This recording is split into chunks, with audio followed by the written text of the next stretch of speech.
¿Cómo están? Muy buenas tardes. A ver, vamos a empezar el día de hoy para poder finalizar este tema de generalidades y poder empezar con el segundo tema que se refiere a bacterias. Ya voy a tomar asistencia, por favor.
Alvarado Carlos,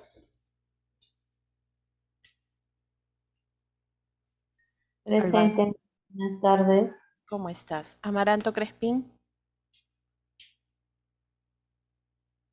Arteaga Torres, Bayón Asensio, Miss, presente, buenas tardes. ¿cómo estás?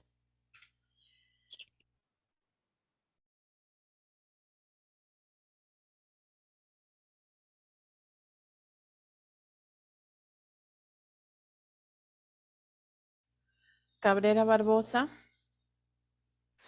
Presente, profesora. Buenas tardes. ¿cómo estás? Cabrera Fabricio, Buenas tardes, profesora presente. ¿cómo estás? Candro Flores, Buenas tardes, profesora presente. ¿cómo estás? Chanta Zurita, Buenas tardes, Miss, presente. ¿cómo estás? Chávez Cabrera, Chota Ramos, Presente, profesora, buenas tardes. ¿cómo estás? Textre Cabana, Farfán, Presente, Miss Alfán. muy bien. Gamarra Díaz,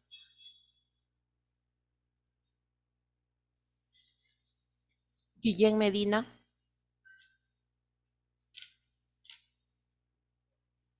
Hernández Díaz, Herrera Varela, Presente, Miss, buenas noches, Hernández Díaz. ¿cómo estás? Herrera Varela, Jaime Ulloa, Méndez Ruiz, Presente, profesora Méndez Ruiz, buenas tardes. ¿cómo estás? Mendoza Quispe, Morales Alvarado, Presente, Miss, buenas ¿cómo estás? tardes, Mosqueira Bazán, Morales Buenas Alvarado. noches, Mendoza. Mi disculpe. ¿cómo estás? Mosqueira, Nieto Cabrera, Presente, Miss, buenas noches, nieto. ¿cómo estás? Miss, Quintanilla, disculpe, Mosqueira presente, Miss, disculpe. Quintanilla, Presente, mis buenas tardes. ¿cómo estás? Quispe Huaranca, Presente, profesora. Buenas tardes. ¿cómo estás? Salguero, Buenas Salvatierra, tardes, profesora Salguero. ¿cómo estás? Salvatierra, Santillán, Suárez, Vázquez Reategui, Presente, profesora Vázquez, presente. ¿cómo estás, Vázquez? Vilca Chauca, Villanueva, Presente, Miss Vilca, Miss. ¿cómo Buenas estás? noches. Villanueva Tenorio, Presente, Miss. Buenas tardes. ¿Cómo estás? Zapata.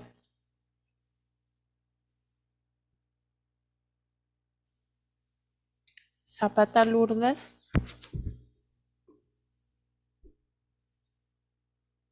Ramos Campos.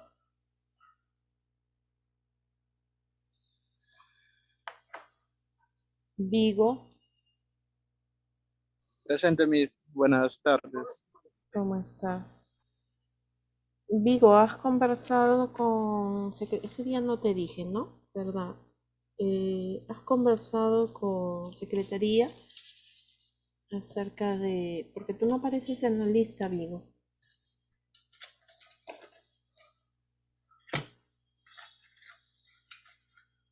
Has conversado con la secretaria, de repente tienes que conversar para que puedan regularizar, ¿ya? Yo de todas maneras los voy a tener en cuenta, pero de todas maneras tienen que hablar o mandar un mensaje, ¿ya?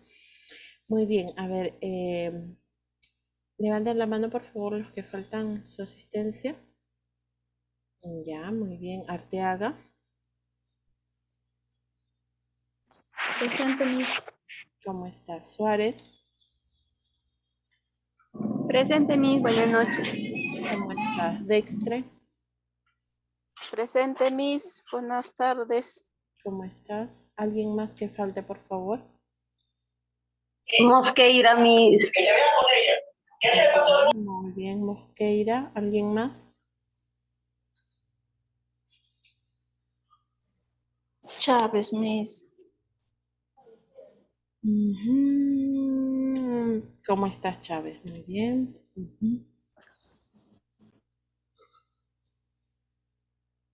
¿Nadie más falta, por favor, antes de continuar?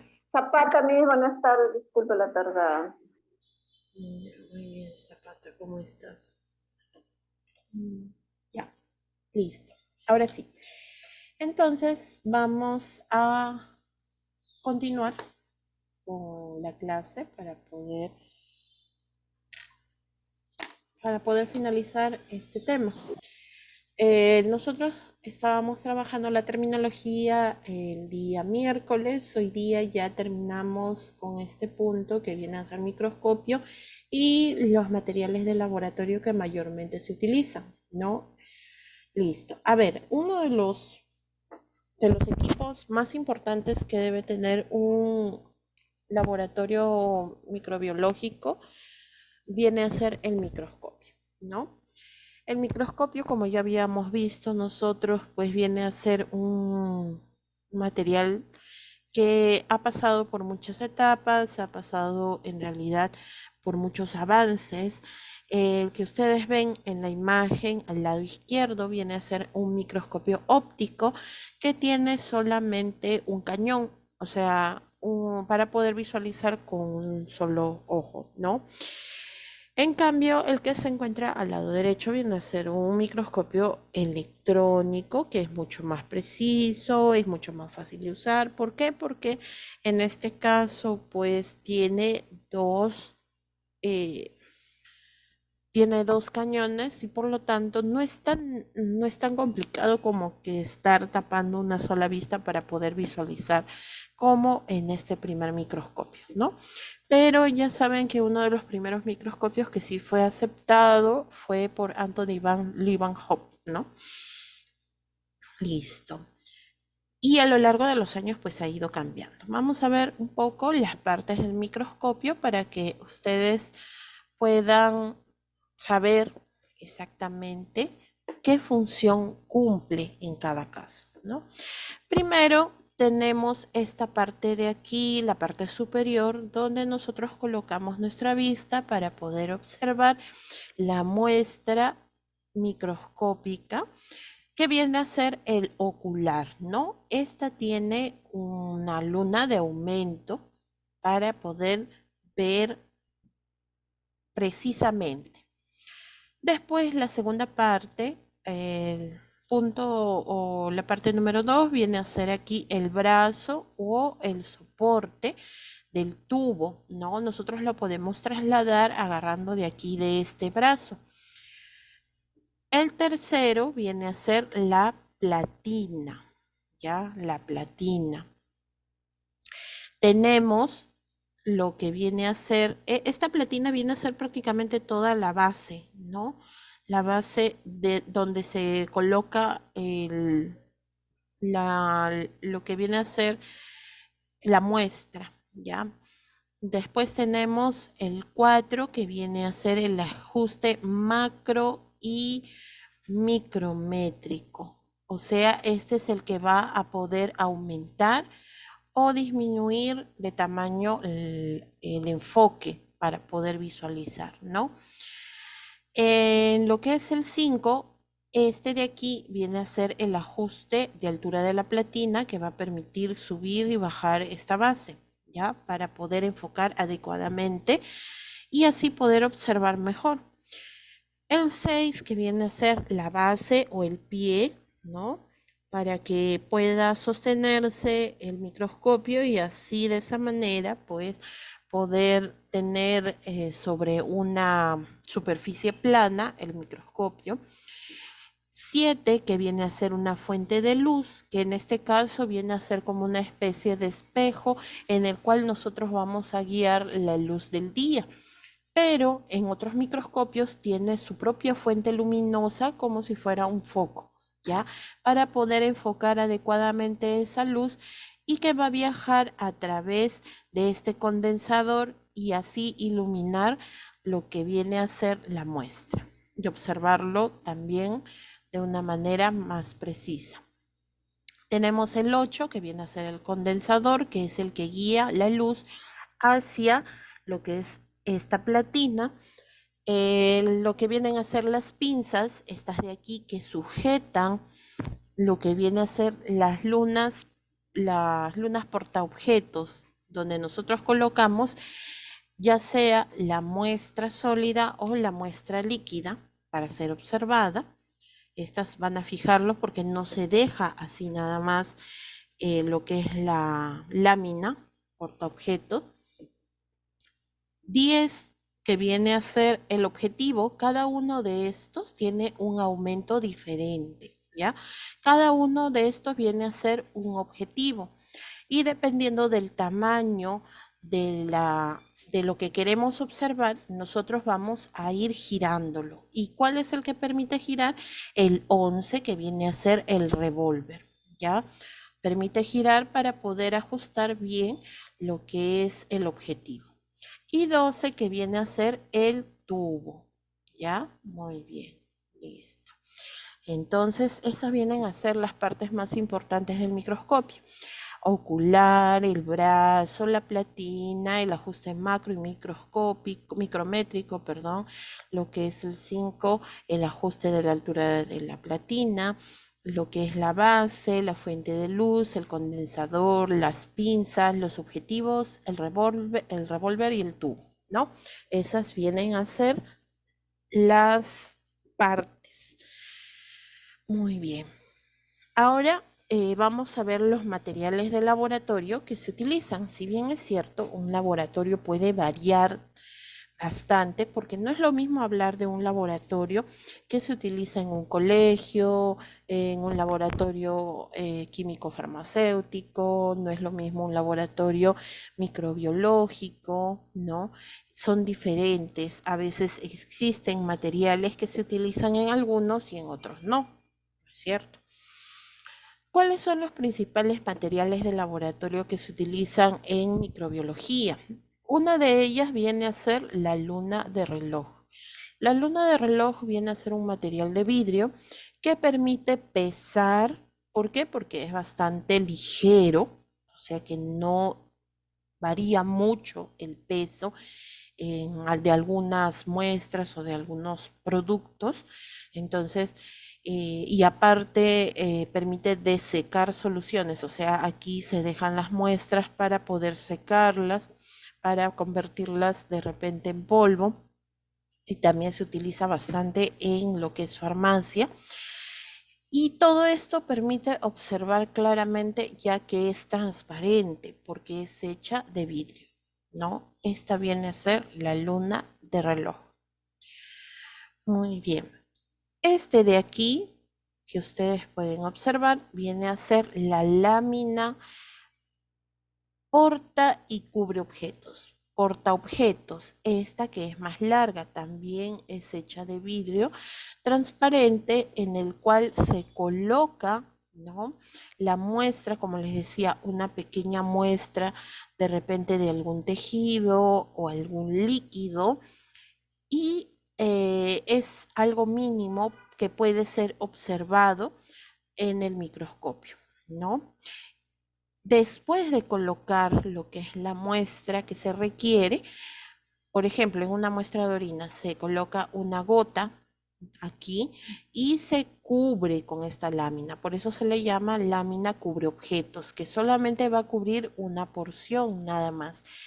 Y que es el que va a permitir proteger la muestra, primero, de que se salga, ¿no? De que de repente se extienda demasiado.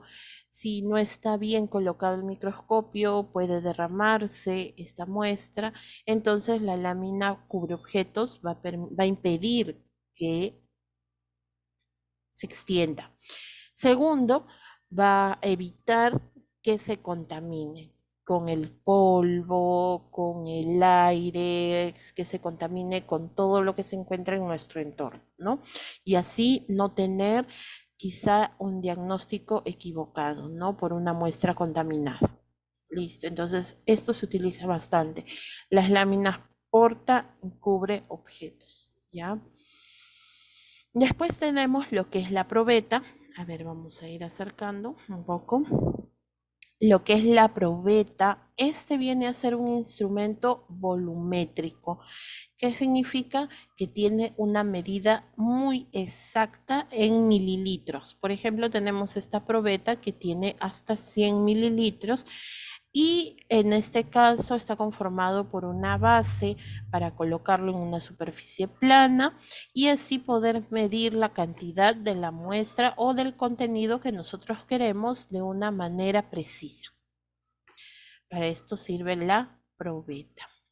Después tenemos lo que es el vaso de precipitado. También es de vidrio.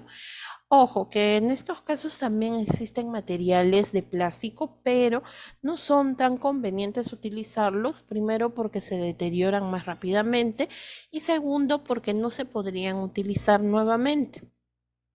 ¿Ya? Recuerden que todo material, ya sea que sea utilizado en un hospital o que sea utilizado en un laboratorio, tiene que ser debidamente desinfectado y esterilizado, ¿no? Y este es uno de los productos que se puede esterilizar y por lo tanto, pues, puede volver a ser reutilizado sin temor a que la muestra esté contaminada, ¿ya? Listo, entonces existen varias medidas de estos vasos precipitados. También sirve para poder medir muestras de mayor volumen.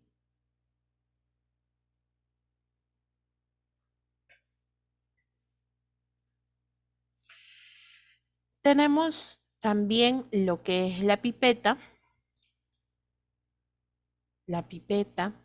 Esta pipeta tiene en la parte superior una entrada, ¿no? Es un espacio abierto. Tiene en el cuerpo su medida, también volumétrica, y tiene un extremo por donde se va a introducir las muestras. Ahora, ojo, en la pipeta, ¿qué es lo que nosotros vamos a hacer? La pipeta, haz de cuenta que fuera como un sorbete, ¿ya? Esto nos va a permitir extraer muestras, por ejemplo, del vaso precipitado, ¿no? Nosotros introducimos la pipeta en una muestra líquida y vamos a tapar con nuestro dedo pulgar especialmente este extremo para crear esa sensación de vacío y evitar de que se salga lo que ya queremos extraer, ¿no? Y así lo podemos trasladar hacia otro lugar, ¿ya? Entonces, para eso sirve la pipeta. Muchas veces, Muchas personas utilizan esta pipeta absorbiendo verdaderamente como un sorbete. Eso está totalmente prohibido porque eso va en contra de lo que es la bioseguridad, ¿ya? Entonces solamente se debe manipular con la mano, esta parte superior, y si es posible, pues con guantes, ¿no? Recordando siempre las medidas de bioseguridad. Recordemos que todo líquido, toda secreción, todo fluido que sale fuera del cuerpo de una persona es considerado contaminante.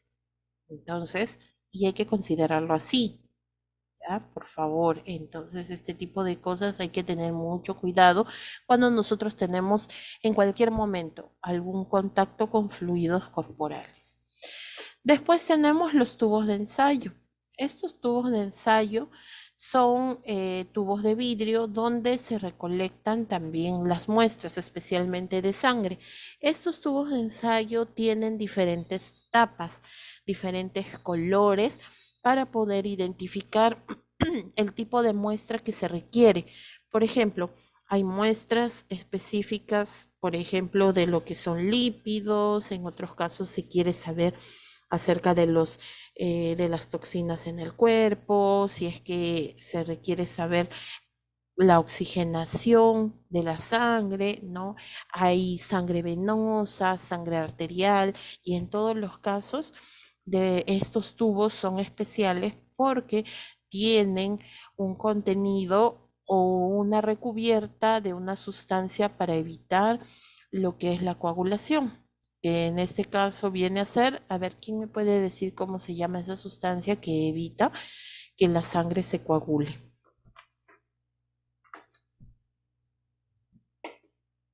¿Quién me dice? Es como un medicamento, es una sustancia bastante utilizada. ¿La aspirina, profesora? No, no, no, no, no. Eso. ¿Agua oxigenada, Miss? No, no, no. Con el agua oxigenada la sangre se oxida. Se coloca en las paredes de este tubo. Ya vienen con qué sustancia para evitar que se coagule.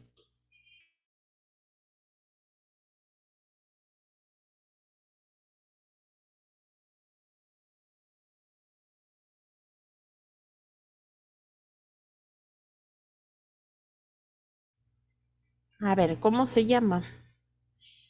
Un medicamento que se utiliza también en algunos pacientes para que se coloca de manera inyectable para evitar la coagulación de la sangre. Empieza con H.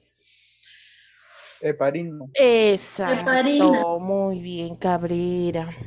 Heparina, muy bien, ¿ya? La heparina, o sea que estos tubos ya vienen heparinizados, ¿no?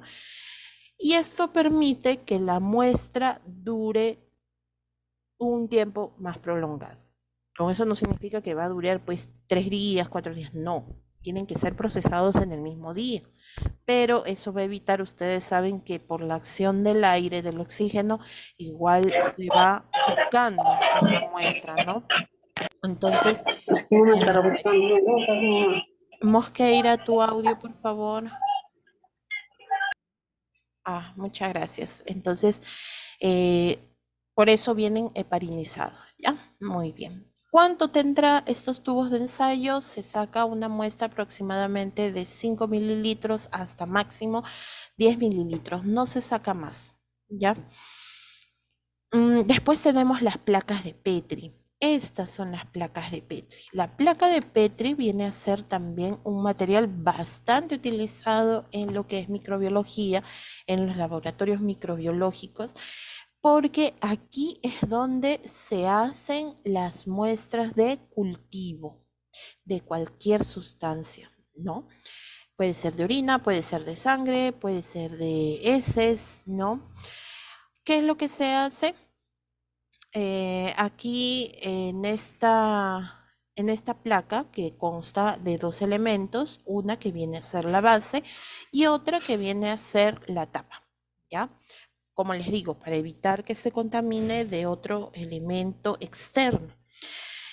Dentro de esta placa se utiliza esa sustancia que nosotros habíamos definido en la terminología que viene a ser el agar. ¿Ya?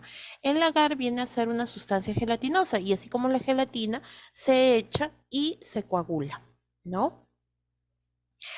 Al coagularlas, después nosotros, ¿qué es lo que vamos a hacer? Con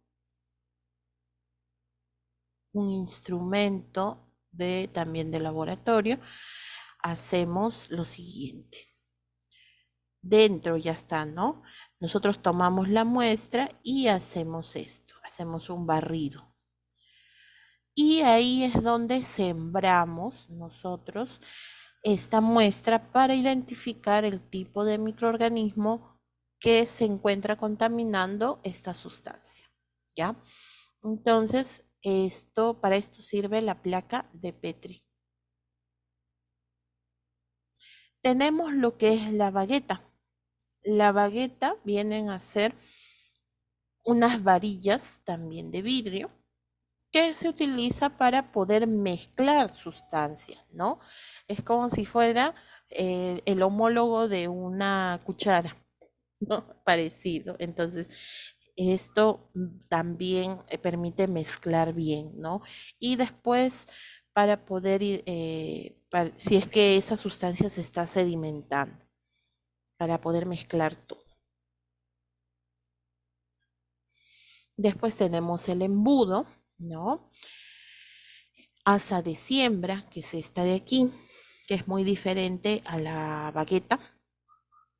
Esta asa de siembra es la que yo les mencionaba que se utiliza para poder colocar la muestra en el agar dentro de la placa de Petri.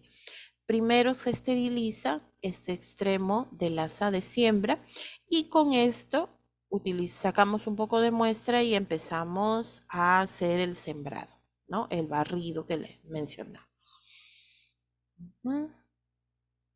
Después tenemos lo que son las pinzas para el tubo de ensayo, ¿no? Para no tocarlos directamente.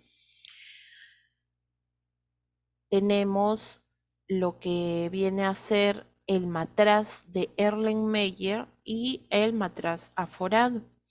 Este es el de Erlenmeyer. Miren, aquí también se coloca el líquido, ¿no? El de Erlenmeyer, miren la forma que tiene. Tiene cuello corto y tiene una base triangular, ¿no? Como si fuera un triángulo. En cambio, en el matraz aforado, miren cómo es. Al contrario, tiene un cuello muy largo y tiene su base redondeada. Entonces, Erlenmeyer y aforado. Listo.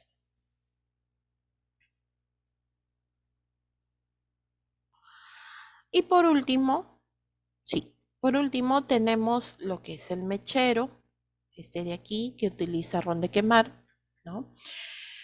Lo que es el trípode, para tener a cierta distancia lo que es la fuente calórica del mechero, a una cierta distancia, el trípode y la malla de asbesto. Esta malla de asbesto es bastante resistente y permite colocar, pues, de repente los vasos precipitados, evita más que todo quemar lo que son los demás materiales, ¿no? La gradilla, que viene a ser esta, ¿para qué creen que es la gradilla? Ese sí es bastante sencillo. ¿Para qué creen que se utiliza la gradilla? ¿Cuál, Miss? Que no lo veo.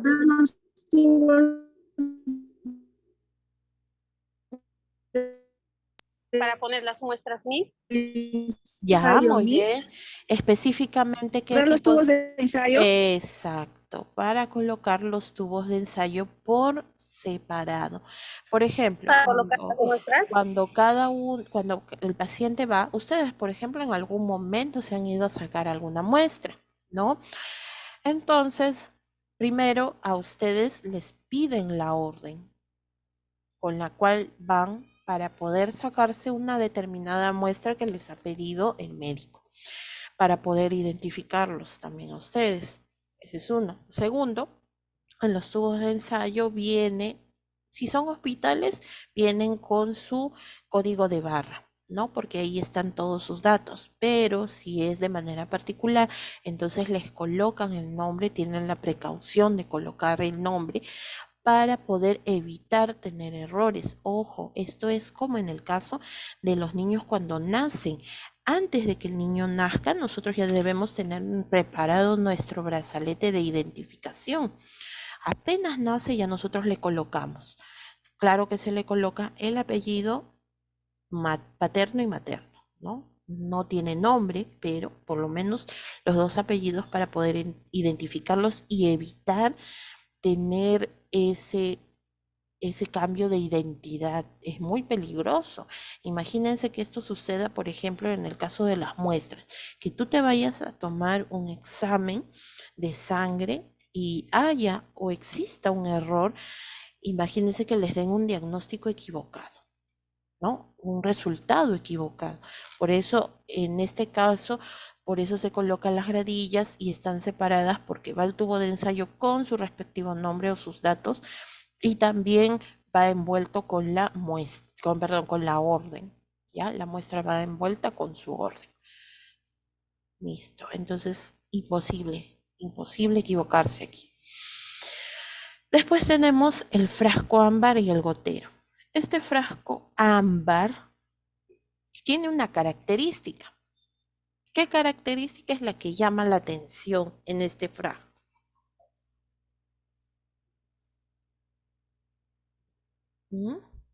¿Cuál es la característica primordial de este frasco? Su color, Miss. Exacto, muy bien, el color. Pero ¿por qué? ¿Por qué es ese color? ¿Qué función cumple? ¿Por qué debe tener ese color? Para diferenciarse de los demás, Miss, de las otras muestras. No es en realidad eso. Sí, para poder conservar el contenido. Exacto, Alvarado, muy bien, ¿ya? En este caso, la característica de estos frascos, ustedes habrán visto, por ejemplo, también que de este color vienen algunas ampollas de medicamentos, viene, por ejemplo, el agua oxigenada en frascos así, marrones, ¿no? También viene lo que es el el alcohol yodado, ¿no? Entonces, o todos los productos de yodo, esos que son marrones, también el contenido es marrón. Como dice su compañera, es para proteger el contenido, especialmente de la luz solar, porque si tiene este color, significa que no debe ser expuesto a la luz directamente porque se degrada, o sea, se anula completamente su función. Por eso es que algunos reactivos se tienen que colocar en estos frascos para ser protegidos y se sacan pues con el gotero para poder extraer solamente lo necesario, ¿ya? Muy bien. Entonces por eso se utiliza este frasco. Y tenemos lo que es la piseta. La piseta, así al igual que lo que viene a ser la pipeta para poder colocar el contenido, para trasladar el contenido hacia otro material, igual la piseta. La piseta también traslada o tiene el contenido y podemos introducir esta elongación a los tubos de ensayo, podemos introducir lo que viene a ser esta elongación a lo que son los matraces, los vasos de precipitado, sin necesidad de que salpique, ¿no? Muy bien, para eso se utiliza la piseta. Esos son los materiales. Ahora, los equipos, pues los equipos vienen a ser el microscopio, lo que viene a ser también se utilizan los autoclaves, se utiliza bastante lo que viene a ser el centrifugador, ¿no? Que es una máquina especial donde se colocan los tubos de ensayo para poder separar ciertos elementos de una misma muestra, ¿ya? Como en el caso de la sangre, a veces necesitamos separar el plasma de las células que conforman la sangre. Listo. Entonces, esos son los elementos que se utilizan mayormente. ¿Alguna pregunta? ¿Hasta ahí?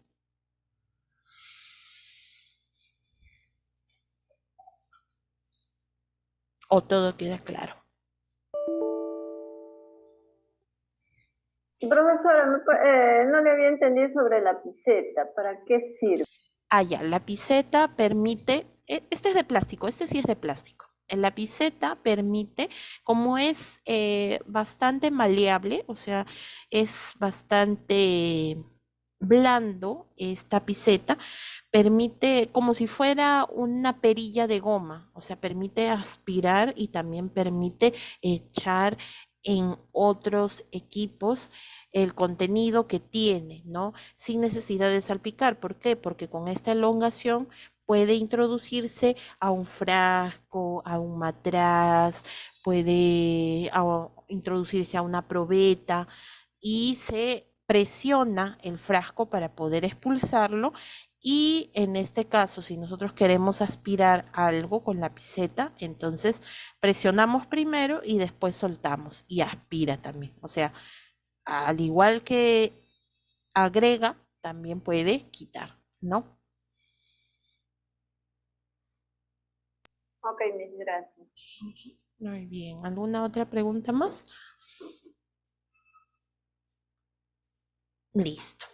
Vamos, entonces, ahora sí. Específicamente, ya hemos terminado esta parte que es introductoria. Ahora vamos a un tema bastante importante que viene a ser las bacterias. ¿Se acuerdan que yo les había pedido el día miércoles que investigaran algunas bacterias que producían enfermedades? Ya, entonces, primero vamos a ver lo que se refiere a las bacterias, cómo es su forma de reproducirse, de qué consta, ¿no? Listo. A ver.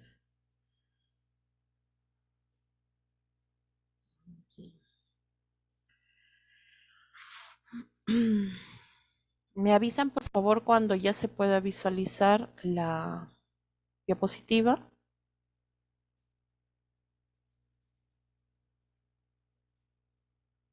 Sí se ve, Miss. Ok, muy bien, listo.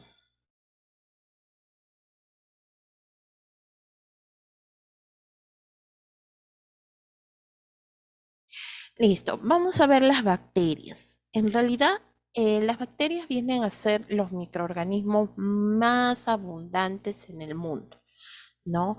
Vienen a ser microorganismos de gran importancia porque no todas las bacterias vienen a ser malas y ahora lo vamos a poder comprobar.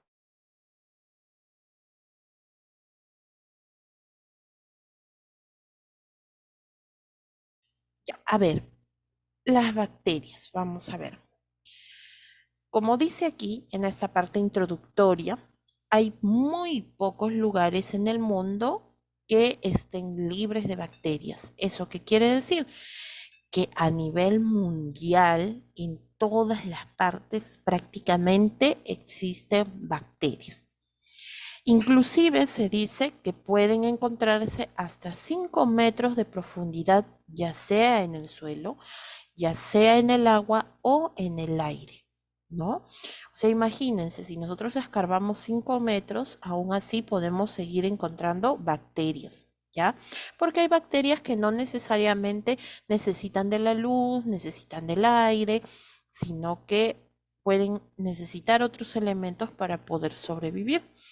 Igualito, en el agua también podemos encontrar bacterias hasta en 5 metros. Y en el aire, pues, subiendo, ¿no? En lo que es altitud, también 5 metros. La mayoría son unicelulares. Las que se estudian principalmente son unicelulares. Su tamaño puede variar de 1 micra hasta 10 micrones. ¿Qué significa que son unicelulares? O sea, solo tienen una célula. Ajá, muy bien. Están compuestas por una sola célula. Y miren, a pesar de eso, a pesar de que constan de una sola célula, muchas de ellas pueden generar enfermedades que pueden ser muy letales, ¿no? Listo. En 1828 Aquí ya se denominó a estos microorganismos con el nombre de bacteria. ¿Gracias a quién? Gracias al científico o al médico Christian Gottfried Ehrenberg. Ehrenberg, este científico, gracias a los estudios previos que se tenía de los microorganismos, él puso a este nombre cuando identificó en el microscopio, en ciertos líquidos, en ciertas muestras, identificó a estos microorganismos unicelulares. ¿Y qué significa bacteria? Este nombre proviene del griego bacterión, que significa bastoncito. ¿Por qué? Porque el tipo de bacteria que él pudo observar era un microorganismo alargado, ¿no? Entonces, en este caso, por eso se le llamó bacteria. Y se le conoce hasta el día de hoy, ¿no? A pesar de que existen otras bacterias que tienen diferentes formas.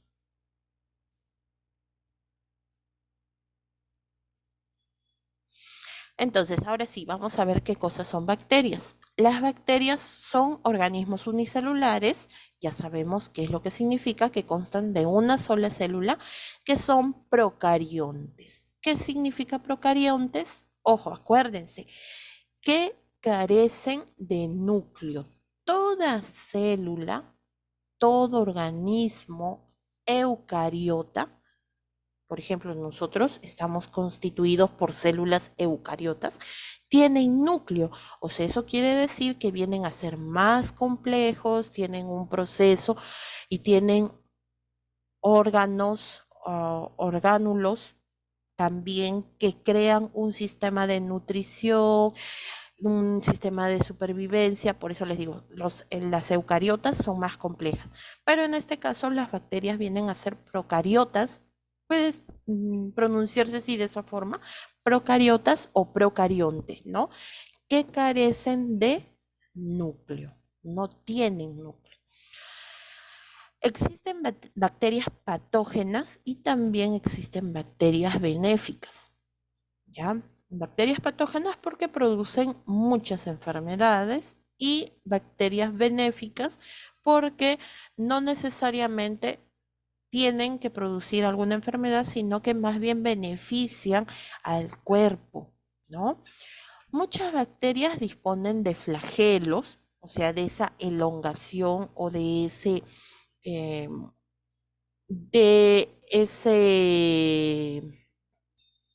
como una especie de cola, ¿no? Que le permite desplazarse. Eso va a hacer que se desplace y los van a hacer mucho más móviles. Así se ve una bacteria. Primero vamos a ver esta parte de aquí. La bacteria está constituida, a pesar de que es un microorganismo unicelular procariote, está formado por capas, ¿no? Esas capas hacen que se cree una resistencia. ¿Cuáles vienen a ser las capas de la bacteria? Primero tenemos el citoplasma, que viene a ser el contenido interior de la bacteria. Toda célula tiene citoplasma, ¿no? Después la primera capa, que viene a ser su membrana celular, que es su primera cubierta. La segunda viene a ser la pared celular y la tercera que viene a ser la cápsula. Esa cápsula es la que al final se va a convertir en espora, pero eso lo vamos a explicar más adelante, ¿no? Esas son las capas que rodean una bacteria. Aparte de ello, una bacteria también tiene lo que viene a ser los gránulos de inclusión, ¿no? O sea, viene a ser un contenido que es el que ayuda a alimentarse a la bacteria. El nucleoide, no núcleo, nucleoide, que es el que contiene ADN para poder compartirlo o que le permite multiplicarse, ¿no? El ribosoma, que le permite también sobrevivir, Y también puede tener los pilis o fimbrias. Miren la diferencia entre estas vellosidades, que son las fimbrias, y estas elongaciones que vienen a ser los flagelos. El pili le permite reproducirse y el flagelo le permite movilizarse, ¿ya? Entonces, acuérdense, por favor. ¿Alguna pregunta hasta ahí?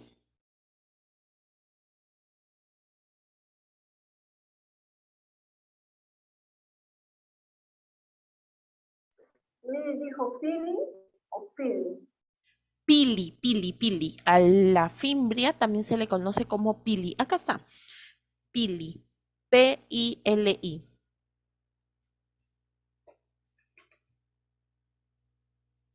Eso permite movilizarse, dijo no. No. El pili le permite reproducirse y el flagelo le permite movilizarse. ¿Alguna otra pregunta? Miss, el nucleoide con el núcleo es diferente, ¿verdad? Sí. ¿Por qué? Porque el núcleo es más complejo. En cambio, el nucleoide solamente contiene el ADN, o sea, la genética de la bacteria que le va a traspasar a sus descendientes, por decirlo así, ¿no? A las bacterias cuando se a las otras bacterias cuando se reproducen.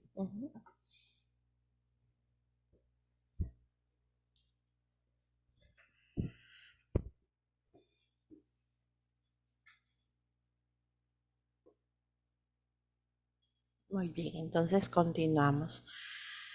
¿Cómo se reproduce esta bacteria? Las bacterias tienen diferentes formas de reproducirse.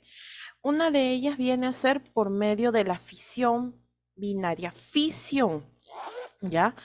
La fisión binaria viene a ser que se divide en dos partes, ¿no? Una sola bacteria puede dividirse o partirse en dos y ambas van a tener la misma cantidad de ADN, van a tener el mismo contenido, ¿ya? No es que al dividirse significa que va a tener mitad, no, va a tener la misma cantidad, ¿no? Es, por decirlo así, tiene una reproducción hermafrodita porque aquí no intervienen, no necesita dos células, solamente una nada más, se duplica. Y esta fisión binaria se puede dar en minutos, o sea, imagínense, no necesita ni siquiera días, necesitan minutos y eso sería bastante, por ejemplo, grave cuando una persona adquiere algún tipo de bacteria que tiene este tipo de reproducción, ¿no? Entonces la enfermedad podría darse con mayor rapidez.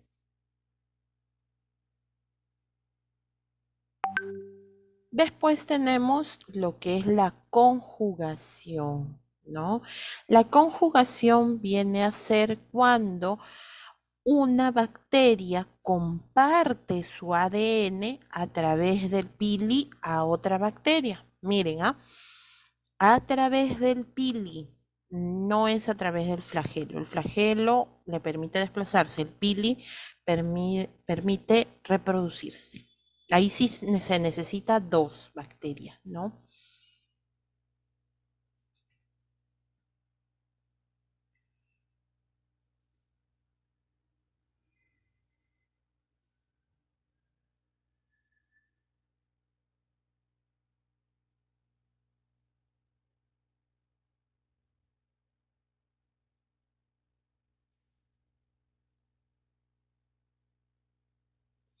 Listo, vamos, seguimos. Esas son las dos formas principales. Si ustedes buscan en internet existen muchos más, pero esas son las más comunes. La fisión binaria y también lo que viene a ser la conjugación, ¿ya?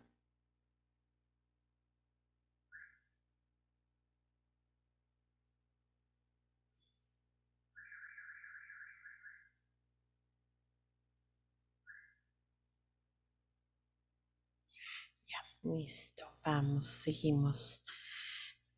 Como dice aquí, como dice aquí, en el cuerpo humano hay aproximadamente 10 veces tantas células bacterianas como células humanas. O sea que miren la gran cantidad de bacterias que nosotros tenemos dentro de nuestro cuerpo. ¿Cuántas células tenemos? Tenemos millones de células y así a la par, como millones de células tenemos en nuestro organismo, también tenemos bacterias. Pero como les dije, no todas son necesariamente patógenas, no todas producen enfermedades, ¿no? Entonces, estas, por ejemplo, se pueden encontrar en el órgano más extenso del cuerpo, que viene a ser la piel, y también las podemos encontrar en el tracto digestivo, y son beneficiosas porque ayudan a eliminar más bien las enfermedades, ayudan a eliminar los microorganismos que pueden resultar patógenos, ¿no? Aquí, por ejemplo, en esta bacteria, miren, voy a encerrarlo y ustedes me van a decir, a ver, este de aquí que está de color rojo y este que está de color azul. ¿El rojo qué cosa viene a hacer? Este de aquí. ¿Qué cosa era? A ver, recuerden. ¿El flagelo? Muy bien. ¿Quién dijo? A ver, no tenía la lista. Herrera. Ah, muy bien, Herrera, claro. Ese viene a ser el flagelo. ¿Y el de azul?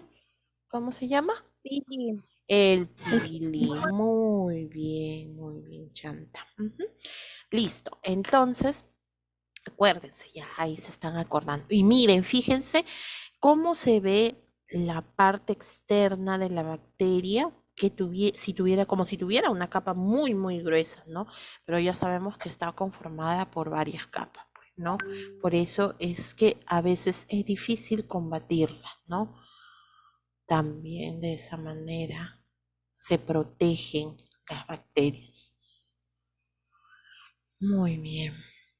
Ahora vamos a ver su clasificación. Tenemos una clasificación de acuerdo a la respuesta del oxígeno, la respuesta que tienen al oxígeno, a la presencia de oxígeno. Unas vienen a ser las bacterias aeróbicas y las bacterias anaeróbicas. ¿Las aeróbicas qué eran?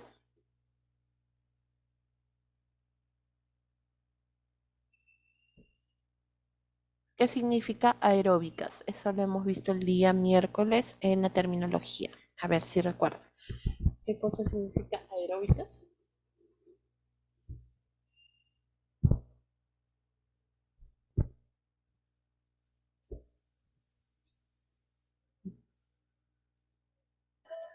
Son las que pueden vivir en el...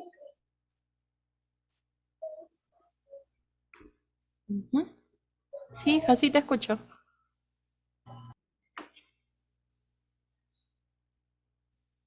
¿Cuáles son las aeróbicas? A ver. Son las que pueden crecer y vivir cuando hay oxígeno presente.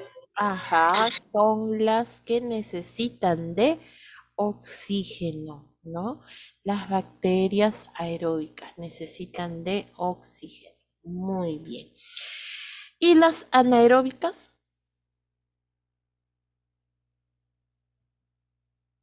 Las que no requieren oxígeno, Miss. Las que no requieren oxígeno. Perfecto. Entonces, esas vienen a ser las bacterias. Dentro de las bacterias, como dice ahí, dentro de las bacterias, a ver, un ratito, por favor. Ya, ahora sí. Dentro de las bacterias anaeróbicas tenemos los que son las obligadas y las facultativas. Ahí me he equivocado y ahí he puesto un nombre que no es facultativas, ¿ya? Muy bien, ahora sí. Facultativas. Listo. Obligadas, ¿qué significa? Las obligadas son aquellas que solamente se les permite estar en un lugar determinado. Nada más. No pueden sobrevivir en otro ambiente que no sea ese. Por eso se les llama obligadas, ¿no? Y las facultativas pueden estar en cualquier lugar. Muy bien. Forma de obtener energía. O sea, también existe una clasificación de acuerdo a cómo y qué es lo que necesitan estas bacterias para poder sobrevivir. Vienen a ser las autotróficas y las heterotróficas. Autotróficas. Auto, ¿qué significa?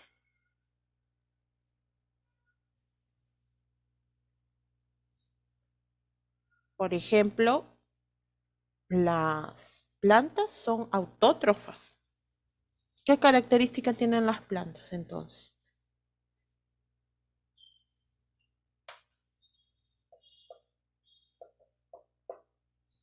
A ver, ¿qué dicen? Las plantas son autótrofas. Entonces, ¿qué quiere decir? ¿Tienen vida, Miss? No. No. Las plantas son autótrofas y los animales somos heterótrofos. ¿Qué significa eso? Son las que elaboran su propio oxígeno. Oxígeno no específicamente, elaboran su propio. Propia síntesis, Miss. Fotosíntesis. Su propia materia orgánica. Ajá, su propio alimento específicamente, ¿no? Entonces, acá en este caso viene a ser igual. Hay bacterias que pueden producir su propia energía. Por ejemplo, tenemos las bacterias fotoautótrofas, o sea que producen la energía a través de ¿a través de qué? Si son Fotosíntesis. No, si son fotoautótrofas, ¿a través de qué? ¿A través de qué? No. Fotoautótrofas, ¿a través de qué obtienen energía? A través de De la luz solar del sol. de la luz, nada más, de la luz, claro, a través de la luz, ¿no? Y tenemos las quimioautótrofas, o sea que obtienen su energía a través de las sustancias químicas, ¿ya? Muy bien. Y tenemos pues bacterias heterotróficas, que significa que necesitan de otro organismo para poder obtener energía. No producen su propia energía. Listo. Ahora tenemos bacterias que se pueden diferenciar de acuerdo a su coloración. A ver, para explicar un poquito esto con respecto a la coloración, ¿por qué dice diferente según la coloración? Cuando nosotros observamos a través del microscopio algunas bacterias, para poder diferenciarlas tenemos que echarles la famosa o realizar la famosa tinción de Gram, así se llama, o sea, se le echa violeta genciana, se le echa lo que es una sustancia violácea, ¿no? O sea, se hace un preparado especial que fue identificado por Christian Gram, ¿ya? Este científico fue el primero que hizo este tipo de coloración. Por eso se le llamó tinción Gram. ¿Por qué? Porque así permitía identificar o diferenciar las bacterias gram positivas y las gram negativas. Las gram positivas, cuando se hace este tipo de proceso de tinción, sí se tiñen, o sea, sí toman este color violáceo, ¿no? En cambio, las gram negativas no se tiñen, ya se ponen de un color rosado nada más. Aquí van a ver la diferencia, miren, ¿ah? ¿Ya ven? Estas son las gram positivas y estas son las gram negativas. Y ustedes dirán, y bueno, pues, ¿y de qué me va a servir identificar si son gram positivas o gram negativas? Las gram positivas tienen mayor sensibilidad, o sea, son más fáciles de combatir. En cambio, las gram negativas suelen ser más resistentes en el caso de las enfermedades bacterianas, ¿no? Necesitan medicamentos mucho más fuertes para poder ser combatidos. ¿Ya? ¿Hasta ahí alguna pregunta?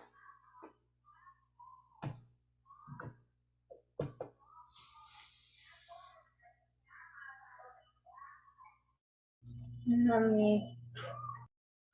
Listo, ¿seguro? Miss, buenas noches. Sí, dime, Vilca. Miss, cuando estaba explicando en autótrofo, me ha botado el son, Miss, casi no lo entendí. ¿Podrías repetir un momento más, Miss? Ya, a ver, en el caso de las bacterias, dependiendo de cómo obtienen su energía, nosotros tenemos las autótrofas y las heterótrofas. Las autótrofas son aquellas que pueden obtener o pueden procesar para obtener su propia energía, dentro de las cuales tenemos, por ejemplo, las fotoautótrofas que obtienen a través de la luz su energía, ¿no?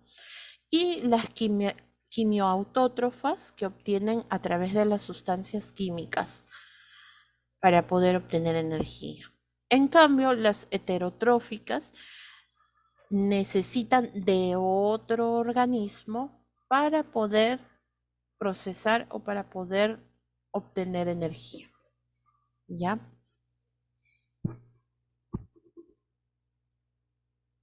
¿Alguna otra pregunta más? Gracias, Miss. Ok, Vilca, no te preocupes.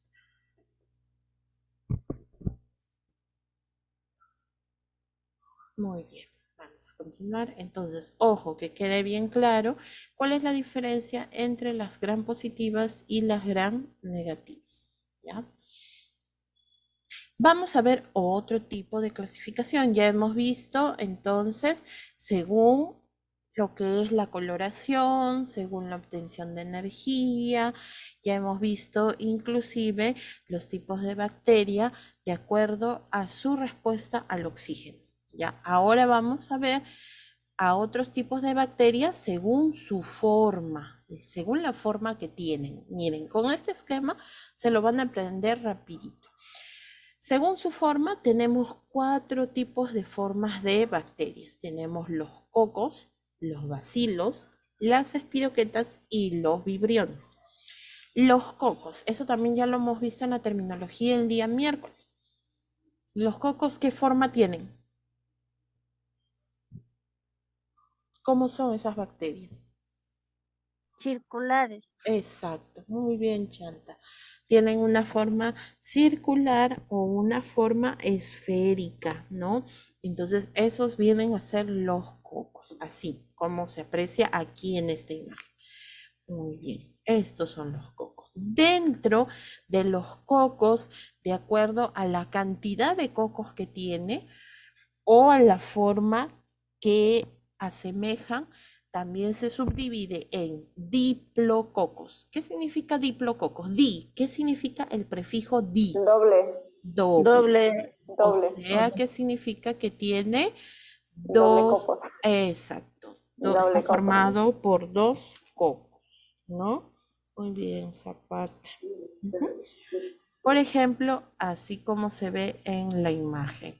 Ahí está, miren, voy a acercarlo, aunque no se nota muy bien porque hay varios, ¿no? Pero ahora lo voy a acercar. Después tenemos los tetracocos. ¿Tetra qué significa? 4 cocos, Miss. 4. Está conformado por 4 bacterias cocos. Muy bien. Después los estreptococos. ¿Qué son los estreptococos? Miren, ¿qué forma tienen? Son redondos, ¿sí? Pero ¿de qué manera están dispuestas? ¿Qué parece? Parecen unos Un gusanito. gusanitos, Miss. Ajá, como Un si fuera gusanito. una cadena, ¿no? Como si fuera un gusanito. Están dispuestas de manera ordenada una detrás de otra.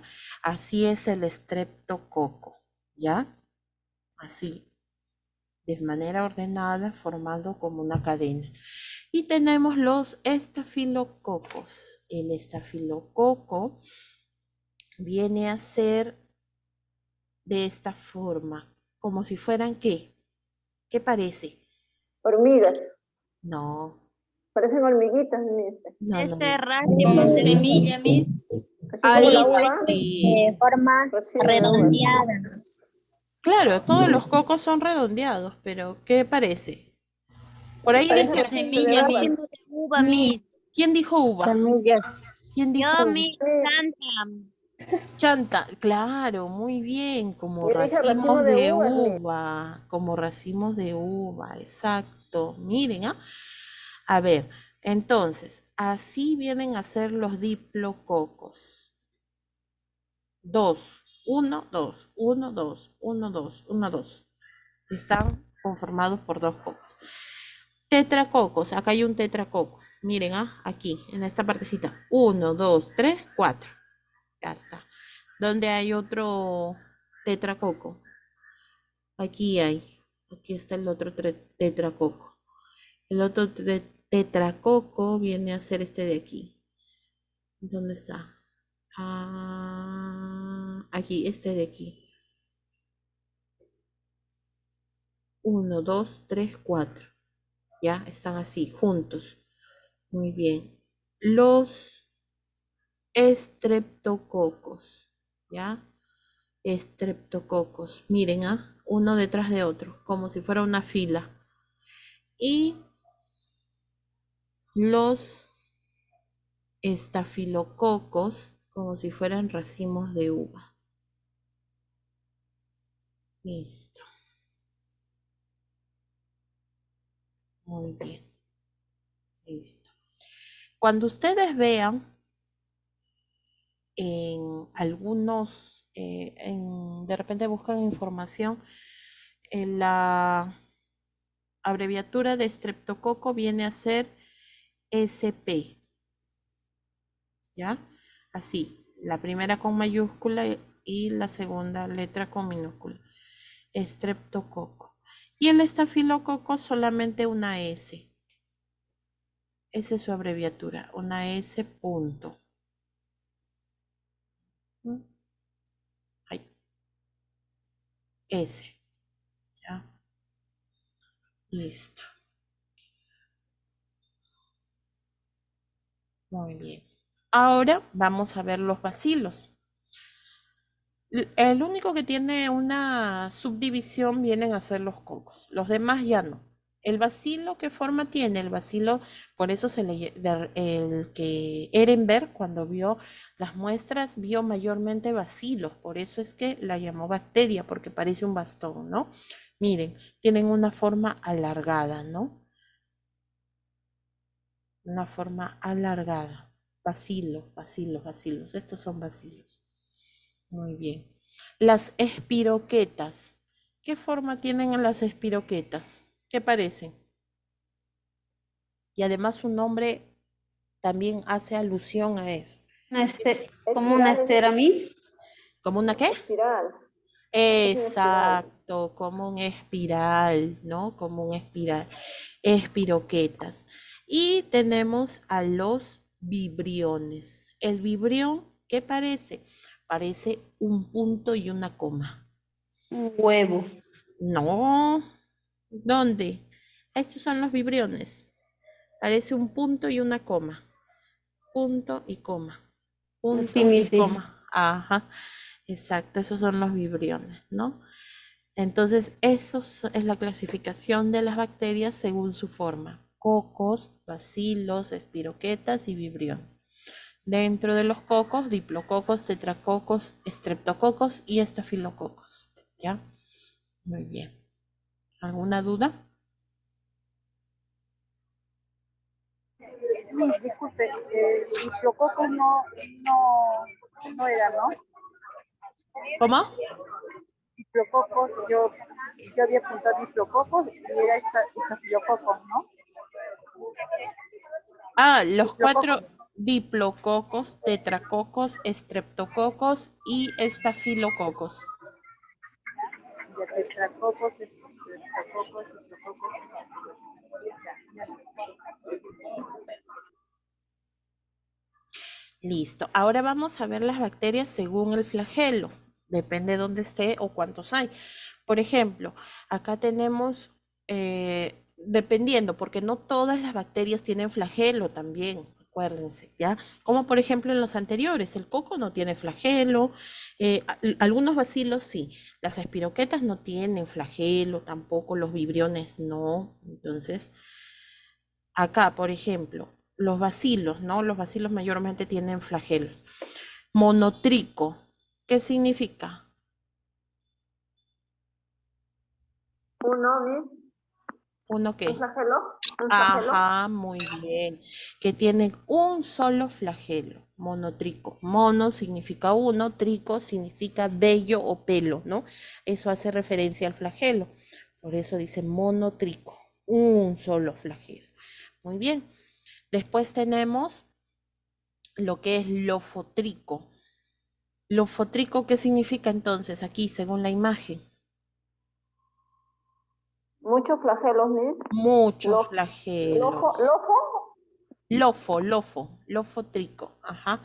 Lofotrico significa que tienen varios flagelos, ¿no? Este tercero, anfitrico. ¿Qué significa? Antes. Anfitrico. Tiene adelante.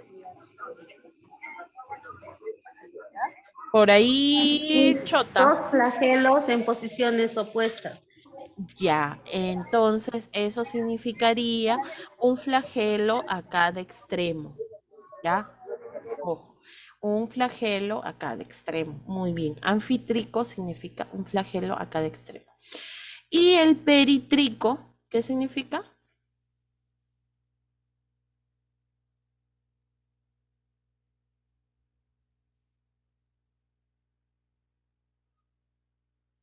Se le ve que tiene muchos flagelos en su cuerpo. Ya, entonces muchos, pero ojo, no podemos confundir ¿Podría ser lofótrico. rodeado de flagelos? ¿Cómo dices, Amarra? ¿Puedes volver a repetir? Rodeado.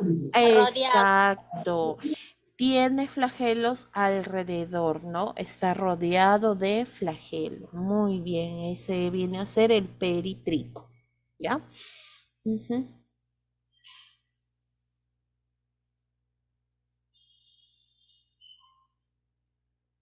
Muy bien, ahora pasamos a lo que son las esporas bacterianas. Siempre hemos escuchado de las esporas, pero solamente de los hongos, ¿no? Pero ahora vamos a hablar de las esporas bacterianas, que también pueden ser muy peligrosas, ¿no? Y que se encuentran presentes muchas veces en algunos líquidos, en algunos elementos que nosotros consumimos. ¿Qué significa una espora bacteriana? Significa cuando la bacteria se encapsula, o sea, a veces las condiciones del medio ambiente son tan agresivas que esta bacteria, para poder protegerse, las capas externas, la cápsula que tiene fuera, que nosotros vimos, ¿no? Dentro de lo que era la formación de la bacteria, en la forma de la bacteria, se vuelve dura, ¿no? O sea, se protege, evita de que los factores externos lo alteren. O sea que por dentro sigue conservando todas sus propiedades.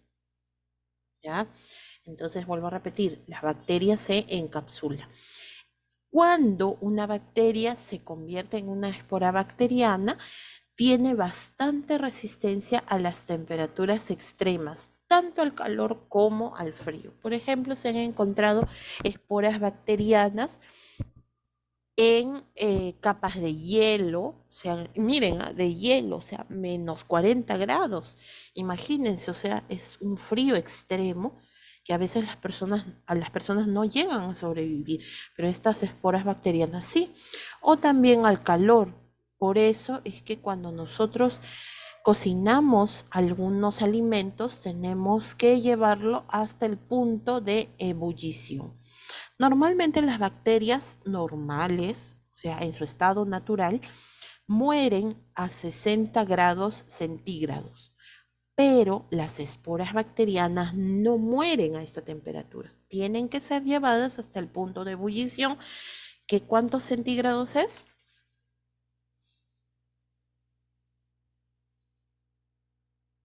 ¿Hasta cuánto?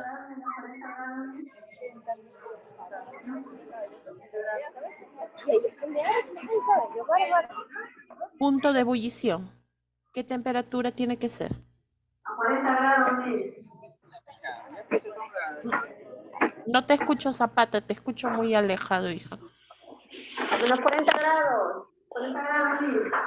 No, si estoy diciendo que las bacterias normales mueren a 60 grados, el punto de ebullición no va a ser menos. 80, Miss, 80 sin grados. 80 sin grados. 100 mis. Exacto, Vilca, 100 grados centígrados. No se olviden, punto de ebullición es 100 grados centígrados. Ojo. Entonces eso quiere decir que, por ejemplo, cuando ustedes hierven agua para que sea de consumo humano, tiene que estar al punto de ebullición, ¿ya? Al punto de ebullición.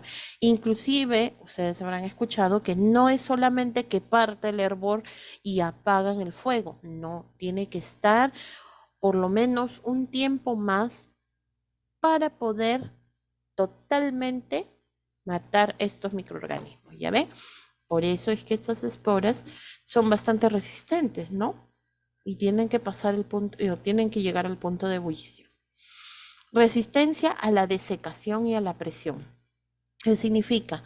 Que pueden estar sin agua, no necesitan de agua, pueden estar en un lugar árido, pueden estar en un lugar muy seco y aún así pueden sobrevivir. Pueden sobrevivir a la presión, inclusive se han encontrado bacterias en el espacio, ¿no? Resistencia a la radiación ultravioleta y solar. Por ejemplo, hay muchos microorganismos que pueden morir estando expuestos al sol, pero en el caso de las esporas bacterianas no. Por ejemplo, algunos parásitos, algunos virus, debido a la luz solar, mueren inmediatamente. Pero en este caso, cuando se trata de esporas bacterianas, no mueren, resisten bastante. Resistencia a los procesos industriales de fabricación. A veces inclusive ustedes habrán escuchado que algunos productos que nosotros usamos de limpieza, algunos productos para consumo humano, tienen que ser retirados del mercado por un tiempo porque han sido contaminados por algunas esporas bacterianas, ¿no? A pesar de que se supone que en las fábricas, al momento de envasar, al momento de preparar estos productos, tienen que llevar una extrema limpieza, una extrema asepsia, pero de todas maneras se puede filtrar alguna espora.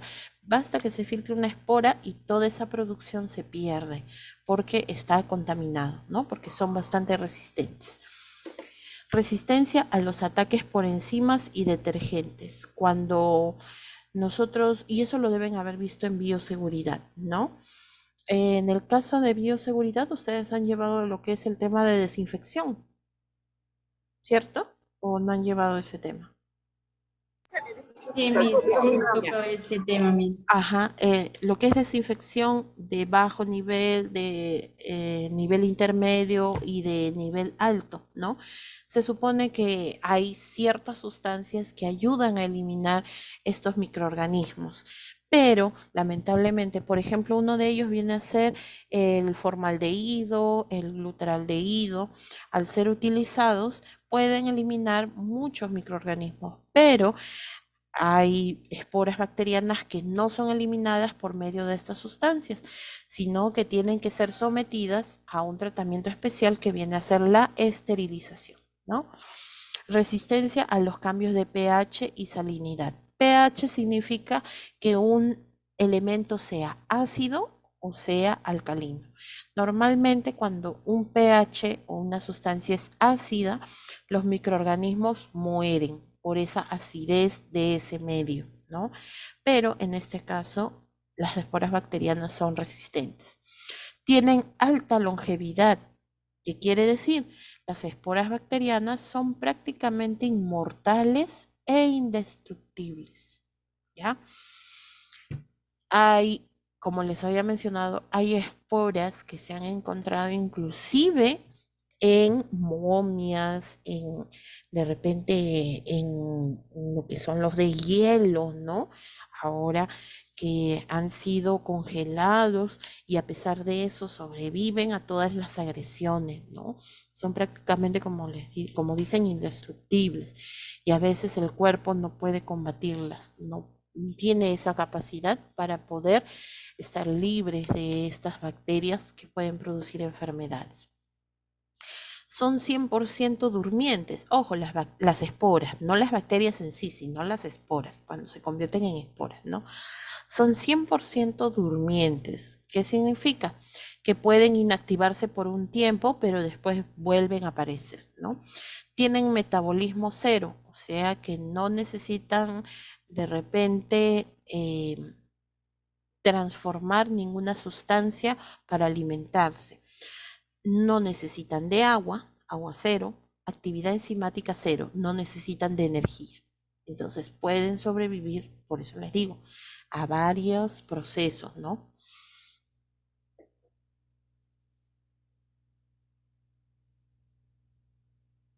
Ahora, ¿todas las bacterias pueden enfermarme? No. Existen muchas variedades de bacterias y se dividen en dos grupos, las bacterias benéficas o beneficiosas y las bacterias patógenas, ¿no? Las bacterias benéficas o beneficiosas son aquellas que se encuentran dentro de nuestro cuerpo combatiendo, más bien al contrario, los microorganismos que pueden producir enfermedades en el ser humano. Y las bacterias patógenas son aquellas que producen esas patologías o enfermedades. Dentro de las bacterias benéficas tenemos dos grupos, la microbiota y el microbioma. La microbiota viene a ser la comunidad microbiana que habita en un ambiente específico. Por ejemplo, sabemos que en la vagina de la mujer existe un tipo de bacteria que es el lactobacillus. Este lactobacillus produce o ayuda a que el medio o la secreción vaginal sea de un pH ácido. ¿Para qué? Para poder combatir los microorganismos que quieran ingresar y quieran producir algún tipo de infección. ¿Ya? Eso viene a ser la microbiota, es parte de nuestro cuerpo, pero que deben estar en ese lugar para poder combatir o para poder evitar las enfermedades. Y el microbioma es el conjunto de genomas de comunidades microbianas, o sea, el microbioma viene a ser el conjunto de microbiotas. ¿Ya? Por ejemplo, en el ser humano, nuestro microbioma viene a ser las bacterias que están en lo que es el intestino, en la piel, las que están en la zona vaginal, en el caso de la mujer, ¿no? Todo eso viene a ser el microbioma. Y son bacterias beneficiosas.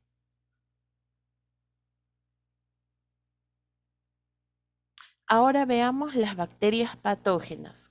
Son aquellas que producen las enfermedades. Por ejemplo, tenemos dentro de estas enfermedades, por ejemplo, la salmonelosis. A ver, ¿quién me puede decir cuál es la bacteria que produce la salmonelosis? ¿Cómo se llama la bacteria? Salmonella, Miss. Muy bien, Arteaga. La famosa salmonela, ¿no? La salmonela viene a ser un tipo de bacteria, bacilo, peritrico. Muy bien. Listo. La salmonelosis viene a ser una enfermedad gastrointestinal que produce náusea, vómito, fiebres, diarrea, ¿no? Inclusive hasta puede producir deshidratación y otras complicaciones. Muy bien. Sí, eso se da a través de los huevos, ¿no? Exacto, a través de alimentos contaminados como en el caso de las carnes crudas o también del huevo, de las aves. Exactamente. Sí. Ojo, no solamente está en la cáscara, también puede estar en el interior, ¿ya? Muy bien. También tenemos el cólera. ¿Quién produce el cólera? ¿Qué bacteria? El Vibrio cholerae. Muy bien, Mosqueira. El Vibrio cholerae, ¿no? Exacto. Listo, el Vibrio cholerae, ¿ya? Listo.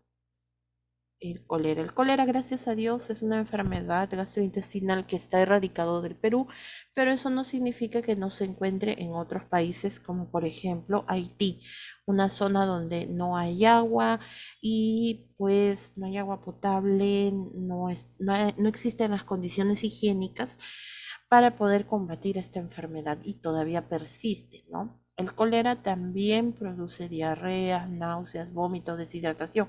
Pero ¿cuál es la diferencia de las demás? Que es altamente mortal, porque avanza muy rápido y deshidrata también rápidamente a la persona, ocasionándole problemas hidroelectrolíticos, o sea, problemas de líquidos y problemas de electrolitos que le pueden ocasionar inclusive hasta un paro cardíaco, ¿no?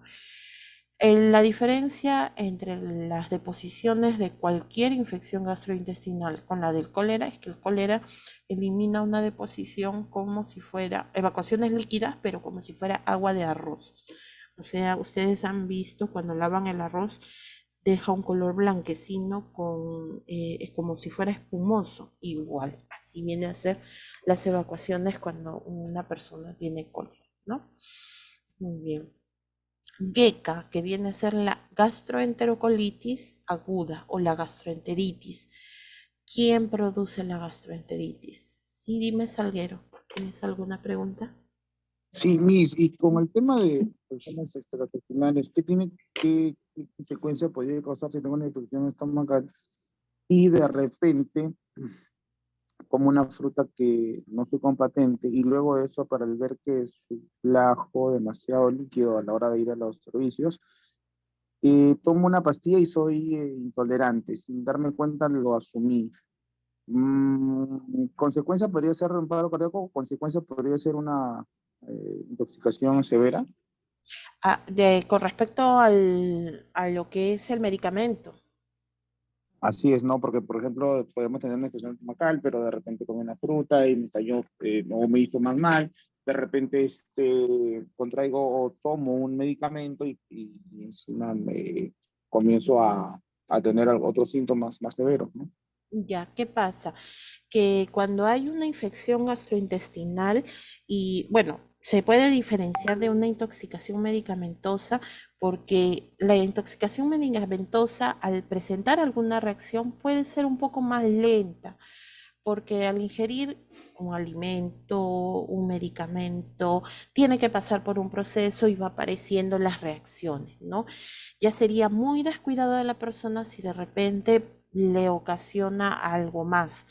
Hay personas que sí han llegado, por ejemplo, han tenido alguna reacción o han tenido alguna intoxicación alimentaria y han tenido evacuaciones por muchas veces y puede tener un infarto inclusive hasta estando sentado en los servicios higiénicos. ¿Por qué? Porque se descompensa, ¿no? Porque hay pérdida, sí, sí puede suceder y ha sucedido. Pero por eso les digo, ya la persona tendría que ser muy, muy descuidada para llegar hasta ese extremo.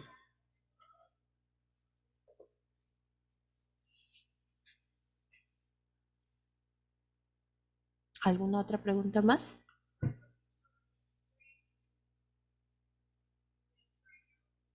Ya, a ver, ¿quién me dice? Sí, dime. Mis salmonelas se aparecen en los seres humanos también o del animal no me trae que aparece salmonela, no lo entiendo. No, la salmonela está en las aves, principalmente en los reptiles y en los huevos de estos animales. Está, y cuando la persona los consume, adquiere esta bacteria. Y ahí es donde tiene esa sintomatología, ¿no? Listo. Hasta ahí nomás nos quedamos, chicos, porque ahorita tengo otra clase también y ya son las 7:37. A ver, miren, escúchenme qué es lo que van a hacer. Tienen plazo hasta el próximo viernes para poder realizarlo. Aquí hay una lista de enfermedades Por ejemplo, salmonelosis, listeriosis, gonorrea, tuberculosis, hay otras más aquí, cistitis, uretritis, pielonefritis, botulismo. De estas enfermedades, de estas 3 diapositivas, ¿qué es lo que van a hacer? Van a investigar cuál es el nombre de la bacteria que produce esta enfermedad. Ya me han mencionado 2, ¿no? De la salmonelosis, la salmonela. Del cólera, el Vibrio cholerae. Me ponen su nombre y al costado del nombre me identifican qué tipo de bacteria según su forma es. Si es un coco, si es un bacilo, si es una espiroqueta o si es un vibrio. ¿Ya? ¿Qué tipo de bacteria es según su forma? Al costadito nomás van a poner, ¿no? Listo. Por ejemplo, en el caso de lo que es el Vibrio cholerae, ¿cuál creen que ustedes que sea? ¿Coco, bacilo, espiroqueta o Vibrio? Vibrión, Miss. Claro, vibrión, lógico, ¿no? Listo, entonces ya saben, de estas enfermedades nada más que están aquí en esta clase, ¿ya? Yo lo voy a subir ahora y ustedes van a poder observar. Ponen el nombre de la enfermedad. Ojo, estas son las enfermedades, no son los nombres de las bacterias. La enfermedad, el nombre de la bacteria y qué tipo de bacteria es según su forma. Nada más, ¿ya? Listo. Muy bien, entonces, después Solamente de esta diapositiva que nos está mostrando, de las 3 que de ha las pasado. de las Pero solamente hay enfermedades. una. Hija, ya he mostrado las 3. Estas de Ya, aquí. pero ahí no va para tomarle captura un ratito, ¿no? No, lo voy a subir, hija, a esta clase, al Classroom. Ya, ok. ¿Ya? Sí, Gracias. sí, ahí van a poder visualizar. Sí, sí. Ahora voy a subir el Classroom, ¿ya? ¿Alguna otra pregunta más antes de finalizar? ¿Hasta el día miércoles tenemos? Hasta el viernes, hija. Ya. Sí, dime, Salguero, ¿tienes alguna pregunta? No, Miss, no. Gracias. Ah, ya, ok. Listo, muy bien. A ver, antes de retirarme, me gustaría saber alguien que haya ingresado de repente a la clase y no tiene su asistencia. A ver, voy a llamar ya, por favor, atentos. Amaranto, Gamarra, Guillén. Miss Gamarra, presente. Ya, ok, Gamarra. Guillén, Herrera,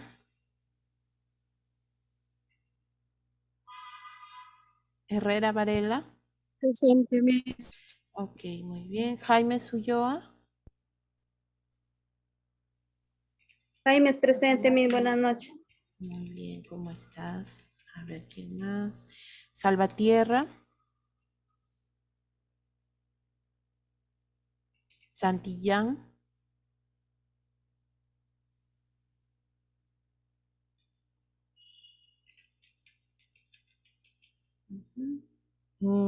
Ramos Campos, ¿está? Sí, Guillén, ya vi ya tu mano levantada, no te preocupes.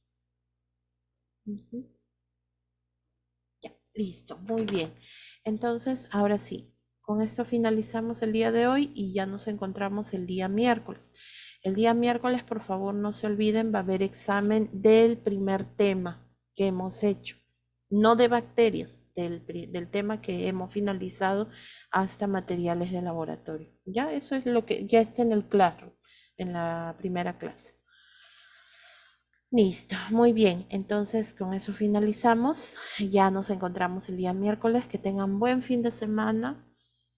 Cuídense, cuídense bastante.